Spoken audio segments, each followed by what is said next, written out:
Benvenuti a questa nuova puntata di Agrigentini Bella Gente. Continua la nostra carrellata che ci permette di conoscere le personalità agrigentine più importanti. Però la figura che presenteremo oggi si discosta per certi versi dagli altri. I più lo conoscono come il re dell'eolico, del fotovoltaico, dell'energia pulita, dell'energia alternativa. Ma nel nostro salottino, che oggi si è spostato qui all'Hotel dei Pini, e come da tradizione proprio della nostra trasmissione, noi cercheremo di conoscere la parte più genuina e più intima. Lo faremo conoscere come quello che è l'uomo dei messaggi, perché la sua vita è un continuo messaggio positivo alla società, ma soprattutto ai giovani. Sicuramente avrete capito che si tratta di Salvatore Moncada, imprenditore, mecenate, ma soprattutto uomo. Benvenuto, grazie per essere intervenuto. Grazie per la presentazione. Diciamo che se la merita tutta. Toto Moncada, diciamo, è sempre associato alla Moncada Energy Group, un grande impero che però dobbiamo dire non è stato costruito veramente mattoncino per mattoncino. Forse non tutti sanno che comunque il debutto in società di Toto Moncada non è stato tutto rose e fiori, perché alla tenera età di 13 anni ha sentito il dovere di cercare lavoro per dare una mano alla sua famiglia.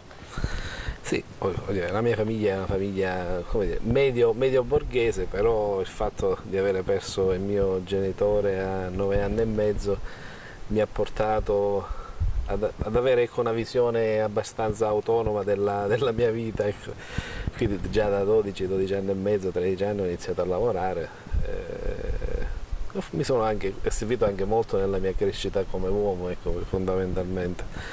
Sono stato sempre abbastanza autonomo, dal punto di vista economico mi sono passato, ecco, sempre i piaceri che mi dovevo passare, ho dato, penso, una buona mano d'aiuto anche alla mia famiglia.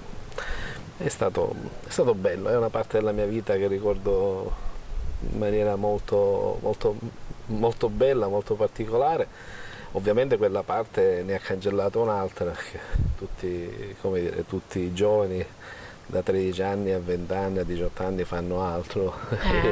Io invece lavoravo, però voglio dire, ho conosciuto molte persone, ho conosciuto un modo diverso, ecco. Sono passato direttamente dalla pubertà, ecco, all'età adulta. Ci sta. Non ne sono affatto pentito, anche questo mi ha portato a sentire l'esigenza a 24 anni di farmi una famiglia e oggi mi trovo a 49 anni ad avere un figlio di 24, uno di 22, quindi anche questa è una bella soddisfazione, essere genitore giovane di un figlio grande serve anche a trasmettere meglio alcuni messaggi di vita. Ecco. Assolutamente sì. E di cosa si occupava a 13 anni? Ma a 13 anni lo ricordo perfettamente, ho iniziato a fare il cassiere a Ragno d'Oro, ecco. Ero un cassiere di 13 anni in mezzo a persone di 25-30 anni, quindi molto preso ad avere una grossa responsabilità, perché ovviamente mi facevano toccare i soldi a un ragazzino di 13 anni, non è semplice, però mi trovavo in mezzo a giovani di più ampia età che ovviamente anche nei loro discorsi mi hanno molto formato. Ecco. Lei comunque lavora, ma riesce anche a diplomarsi geometra e ha il primo contatto con il mondo imprenditoriale, infatti lavora in un'impresa edile. Ma in realtà io inizio a lavorare nell'impresa edile prima di diplomarmi. Ho avuto la fortuna di avere un professore che mi ha subito apprezzato e già a 16 anni io lavoravo in un'impresa di costruzione, cioè il pomeriggio andavo a lavorare nell'impresa, tant'è che molto spesso quando spiegavano le cose a scuola io le avevo già fatte nell'impresa. Già praticamente. Io mi ricordo che una delle cose che al geometra spiegano è un anno di studio, ecco, è un progetto di una strada, io ne avevo fatte già 2 o 3 quando materialmente a scuola me l'hanno spiegato, per cui devo essere sincero, ho avuto anche buoni risultati a scuola, cioè, ricordo che nel mio anno di diploma io ho avuto il secondo voto e pur essendo impegnato ogni pomeriggio riuscivo a gestire bene le due cose, forse anche stimolato dal fatto di vedere direttamente l'applicazione, come dire, dello studio nella pratica, della pratica nello studio, e quindi diventava, questa è per esempio una delle cose che la scuola italiana dovrebbe fare.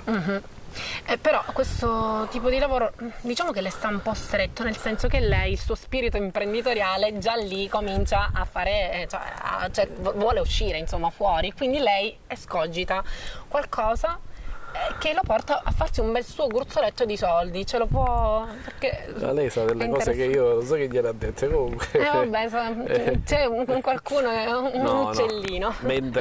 Ovviamente mentre lavoravo nelle imprese, poi ho seguito diverse imprese, Sì. e ho iniziato a fare tutta una serie di situazioni di professione libera, e collaborando anche con altre imprese, facendo delle contabilità dei lavori come geometra, ma anche come dire, studiando. Mi sono molto appassionato all'informatica e facendo dei piccoli programmini mi sono messo a fare come dire, delle quote millesimali per diverse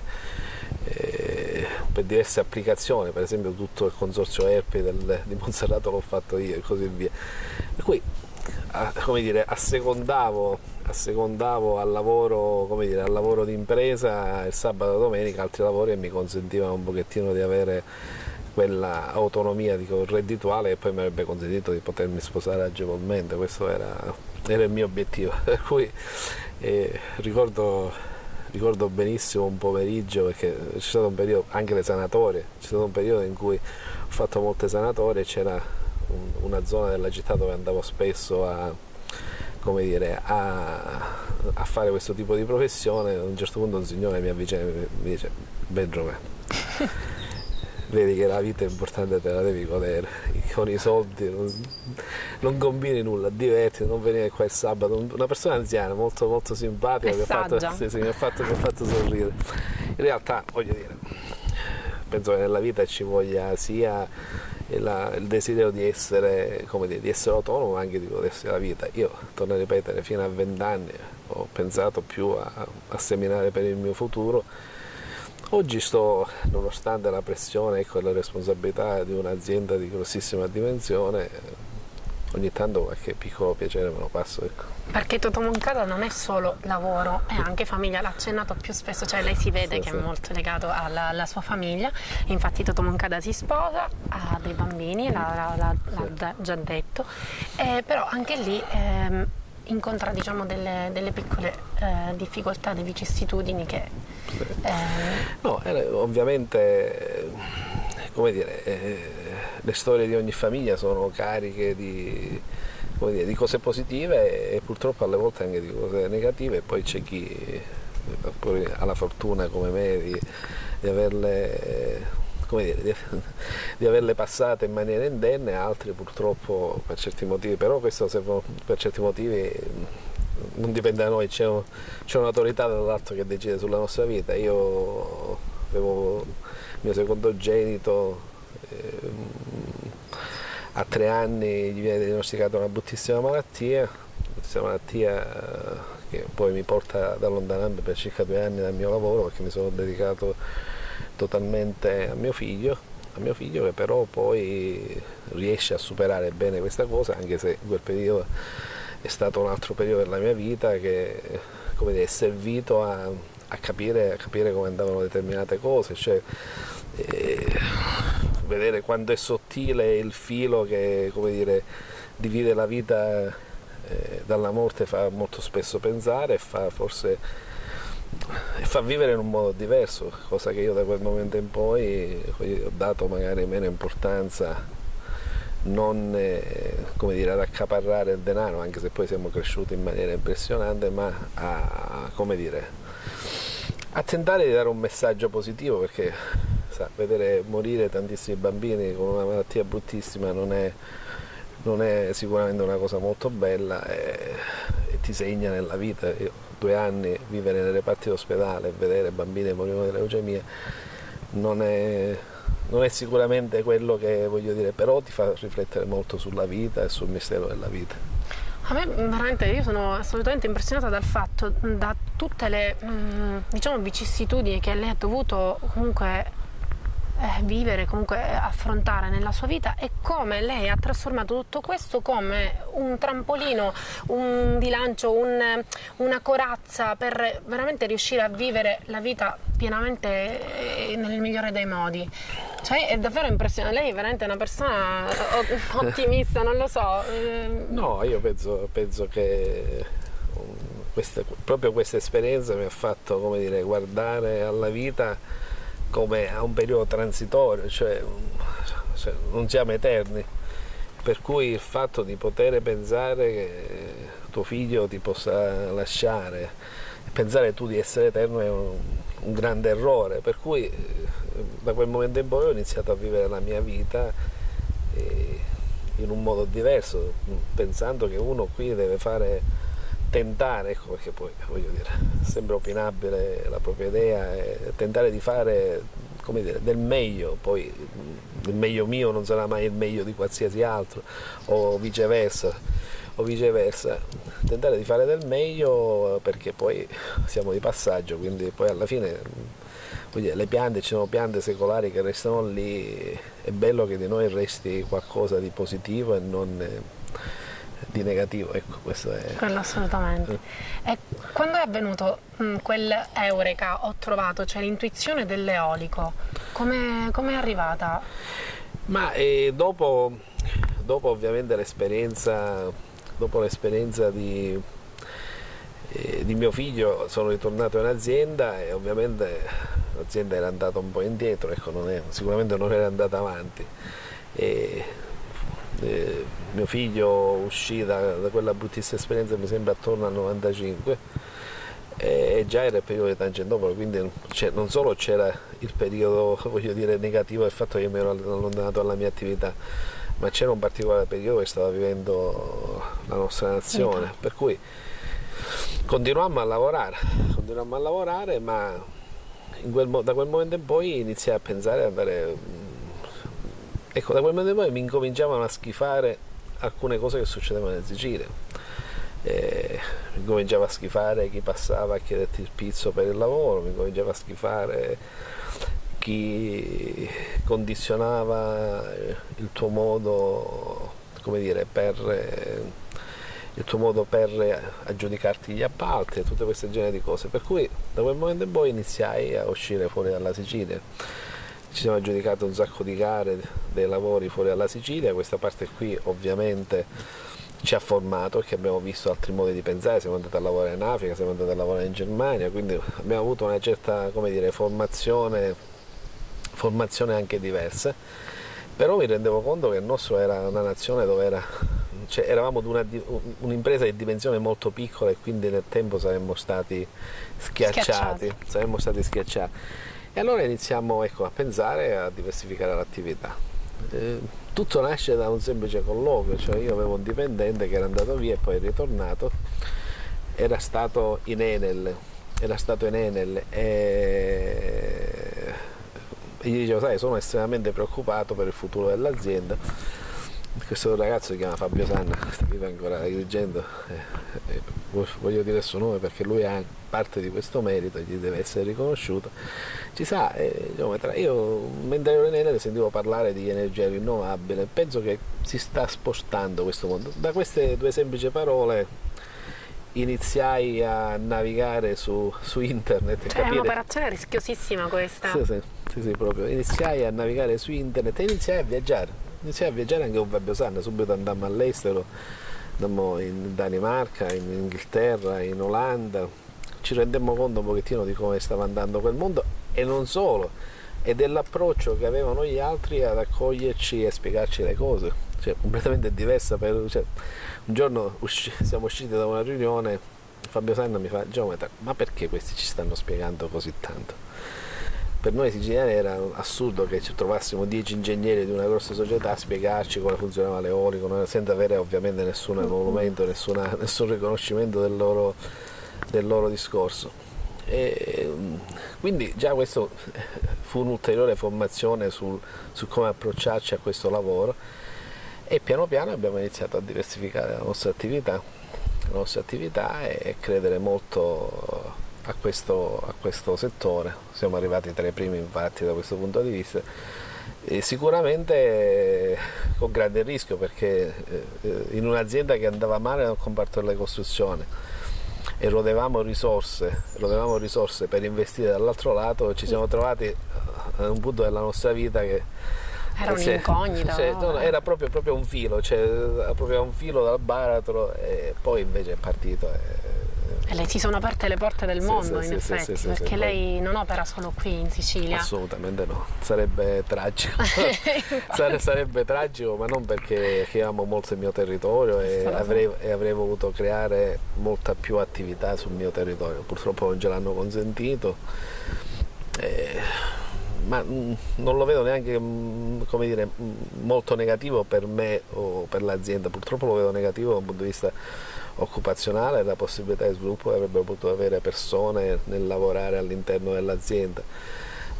Ma di contro, voglio dire, noi in questo momento abbiamo completato da pochi giorni un impianto in Bulgaria, ne stiamo iniziando uno grandissimo in Sudafrica, abbiamo delle altre iniziative in America, stiamo sviluppando con grandi difficoltà, ma abbiamo anche gli uffici. La scorsa settimana siamo stati in Brasile dove sta partendo il solare, quindi ci stiamo muovendo su diversi mondi e stiamo tentando di fare del nostro meglio con grande, come dire, anche grande ostinazione. Ostinazione, fatica e impegno. Sì. Ora è inutile nasconderci dietro un invito, lei potrebbe vivere ad Acapulco piuttosto che a Monte Carlo, però Totò Moncada abita ad Agrigento. Ama tanto la sua città. Non c'è dubbio, io qua sono nato, potrei ridimensionare anche l'attività, cioè nel senso che ci sono molte attività che oggi noi facciamo e sono in perdita totalmente, però paradossalmente la fabbrica che noi abbiamo a Campofranco in un'altra parte del mondo avrebbe più senso. Avrebbe più senso dal punto di vista logistico, dal punto di vista dei materiali, dal punto di vista di tante cose, dal punto di vista del costo del personale. Ma la fabbrica l'abbiamo fatta a Campofranco e l'abbiamo fatta a Campofranco e non ad Agrigento, perché ad Agrigento non abbiamo trovato le aree per fare queste cose, se no l'avremmo fatta ad Agrigento. Quindi sicuramente questo legame, ma sai, è più una sfida più che il fatto di amare la mia città, la amo tantissimo, è più una sfida, cioè più il dare un messaggio che qui alcune cose si possono fare. Io sono una persona normalissima, però da quando non ho iniziato a chiedere più ad altri, mi riferisco al 1993, ad altri, e non stare, come dire, non stare nella speranza che altri dovessero risolvere i miei problemi. Sì, sono andato diverse volte vicino, come dire, a sbattere, come si dice alle nostre parti, vicino al filo del baratro, però sono anche sono cresciuto tantissimo, sono cresciuto in soddisfazione, sono cresciuto in esperienze e così via. Molto spesso noi diamo la misura della nostra crescita solo a quanto denaro abbiamo in tasca. Io ritengo che oggi la mia vera ricchezza non sia il denaro, ma sia il bagaglio esperienziale che io ho fatto in giro per il mondo, cioè, ho potuto vedere tantissime cose.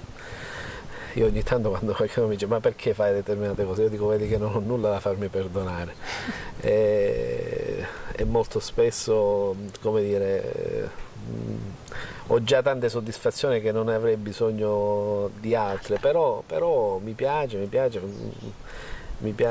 tantissimo continuare, come dire, a scommettere, a fare cose nuove, mi piace dare un messaggio, ecco, come diceva un momento fa lei, perché ritengo che la nostra vita sulla terra, voglio dire, passa per dare un messaggio. Solo a quello serve, soprattutto poi uno principalmente tende a darlo ai propri familiari, ai propri figli, ma se riesce a trasmetterlo a qualche altro è un grande piacere. Sicuramente lei è un uomo ricco di sfaccettature, comunque anche poliedrico, e ha mostrato anche un volto diverso ad Agrigento, quello di mecenate, perché lei ha creato una fondazione, la Fondazione Agire Insieme, e anche qui viene fuori un messaggio sicuramente rivolto ai politici, agli amministratori e alla cittadinanza. Di cosa si tratta? Ma la fondazione è nata in un particolare momento, tra l'altro era un periodo preelettorale. Ha festeggiato da poco il primo anno di vita, se non sbaglio. È un periodo preelettorale dove a un certo punto ho visto un grandissimo entusiasmo vicino alla fondazione, tutti pensavano che io mi dovessi candidare, ero divertito perché poi divertito dal fatto di vedere tantissimi giovani che purtroppo per certi aspetti sono già condizionati della giovane età, e tu lo vedi dai discorsi che l'avvicinamento era legato al fatto che potesse essere la fondazione un possibile trampolino per le elezioni, ecco, da questo punto di vista. Ovviamente ritenevo che potessi essere un vincente, ecco, da questo punto di vista, ma in realtà non c'era questa volontà. La volontà era più di dare un messaggio, come dire, positivo alla città e di crescita della città. Quando mi sono reso conto che invece il messaggio di natura elettorale stava inquinando quell'altro messaggio, ho detto io non mi candido più. E questo è una cosa che molti non hanno capito, ma è stato un grande gesto d'amore relativamente alla mia città. Mi sono reso conto che potevo fare molto di più, e non essendo condizionato da partiti, da questo genere di cose, che essendo condizionato da quel mondo. Per cui io sono soggetto terzo a quel mondo, a cui ogni tanto noi diciamo possiamo fare sta cosa, se loro vogliono viene fatta. Certo, ne rispondono anche al giudizio pubblico se una cosa si dice sì o no, ecco, per essere molto chiaro. Molto spesso dicono sì, ma nei fatti poi non otteniamo, come dire, le risposte che dobbiamo avere. Non è che questo mi fa stare bene, però piano piano. Anche in questo ho deciso di agire autonomamente, sì, senza chiedere nulla a nessuno, senza, come ha detto lei, farsi inquinare, tra virgolette, sì. da... Io devo dire comunque quelli che sono rimasti attorno alla fondazione, perché ovviamente siamo rimasti in pochi, però, perché si sono dileguati. Sì. Ovviamente siamo rimasti in pochi, ma cioè, lo sapevamo, ecco, no? Questa città ha poca voglia di dare, ecco, da questo punto di vista, però non mi tange, ecco, questo discorso. Noi siamo lì, facciamo quello che dobbiamo fare e continuiamo a farlo, e quelli che sono rimasti sono dei grandissimi lavoratori. Ci sono molte donne molto brave, perché pensare che quello che viene fuori e si fa possa fare solo io sarebbe ingeneroso nei riguardi di queste persone che ci credono, tra l'altro si entusiasmano tantissimo. Prova ne è l'ultima inaugurazione che abbiamo fatto, o la prima, come la vogliamo chiamare, però voglio dire, organizzare lo spettacolo di Natale in una settimana, portare avanti questo discorso alla scuola, le altre autorizzazioni, ora stiamo partendo con gli scavi archeologici, cioè abbiamo fatto, penso, dei miracoli in un anno. E anche lì purtroppo molto spesso la mediocrità di alcune persone porta a pensare che questo venga fatto tutto con un fine ultimo diverso. No, soprattutto perché poi ora il fine non lo trovano più, perché uno ci mette soldi, quindi con il fatto di visibilità, ma io non ho bisogno di visibilità, e tra l'altro ce l'ho in altre parti del mondo, la visibilità, dove mi interessa anche perché qui lei è abbastanza defilato, cioè non è che fa molta vita mondana, ecco, per essere molto chiaro. Però lei vede per esempio alcuni commenti, ogni tanto guarda su Facebook, si rende conto del fatto che questa città vive in un mondo proprio, cioè ognuno ha il suo micromondo, e fino a quando questo micromondo non diventa un mondo di tutti è difficile che questa città cambi. La verità vera è questa. Però io sono molto fiducioso. Guarda, l'altro giorno abbiamo inaugurato la scuola e mi sono, come dire, visto avvicinare da diversi bambini con un gesto molto, come dire, molto innocente, ecco, sincero nel chiedere determinate cose e fare delle domande. Un bambino ha detto: signor Mongana, perché non ci fa pure la palestra, visto che me ha fatto vedere? Allora, tutte queste cose, ma fatte in un modo, come dire, senza interesse, veramente, senza nessuno, poi alla fine ti fa stare bene, ti fa capire che ad ogni modo serve. Poi servirà l'1 per 50.000 o l'1 o il 2 per 50.000 o il 1000 per 50.000 quando siamo noi, non lo so, cioè, non mi interessa, ecco, cioè, mi interessa dare un mio messaggio, ma a me basterebbe già 1 su 50.000, sarebbe per me un grandissimo risultato. Ora le faccio un'ultima domanda, forse un po' banale, ma sì, adesso cosa ha intenzione ancora di fare? Che progetti ha per il suo futuro? Ma ci sono diversi aspetti. C'è un primo aspetto che quello lavorativo. Ovviamente l'Italia è uno Stato profondamente in crisi, ma non in crisi solo dal punto di vista economico. Secondo me c'è una crisi, come dire, di natura strutturale, cioè la gente vive all'arrembaggio, non vive in una logica, come dire, di costruzione, di cambiamento di questa società. Lo vede nella politica, lo vede in tantissime cose, e quindi abbiamo fatto una scelta, andare a lavorare da altre parti, anche perché qui sarebbe estremamente difficile. Quindi nei prossimi 3 anni abbiamo 2 grandissime commesse e parteciperemo alla prossima gara in Sudafrica, dove faremo dei grossissimi impianti solari in cui siamo anche parzialmente anche proprietari. Questo ci consente, come dire, un risultato, il fatto che da un lato manterremo in vita la fabbrica che abbiamo a Campofranco, quindi la responsabilità di 60 famiglie che lavorano non è neanche banale. E poi abbiamo gli impianti di produzione in Sicilia e in Bulgaria, e lì c'è tutta un'altra parte della struttura dove ci sono circa altre 60 persone che come dire, penseranno alla gestione di questa situazione. E poi materialmente c'è tutta l'amministrazione centrale, cioè i servizi generali per tutte le attività, pure per il Sudafrica, e sono altre 80 di persone, quindi 200 persone continueranno a vivere, anche se c'è stato il sacrificio di altre 80 purtroppo nell'ultimo anno. E ci sarà una nuova struttura in Sudafrica abbastanza grande, si parla di circa 1000 operai sudafricani, perché è previsto dalla legge sudafricana che siano gli operai sudafricani a lavorare, e non come in Italia, in cui il solare è stato fatto a beneficio solo di aziende straniere, di fatto. Quindi lì.